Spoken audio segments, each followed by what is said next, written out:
guys, nakapaabono na tayo. Ang ano nito, dahil busy lahat ang mag-araro, waiting muna tayo ng mga ilang siguro mga bukas or Monday.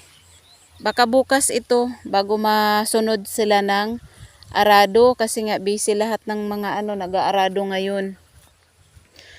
So ayan, 'di ba nakita nyo naninilaw 'yan?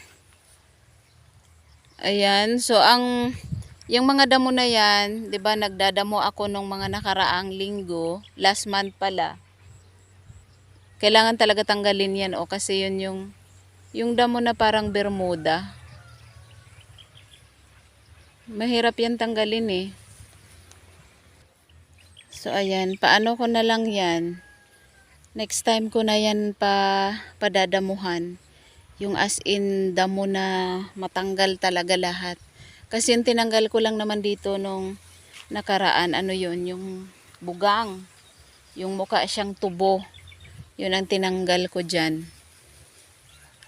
Ayan, kasi talagang antibay na damo yun. Mas mabilis siyang lumaki. Mas mabilis siyang dumami.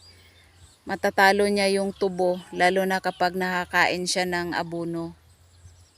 Kaya ganon.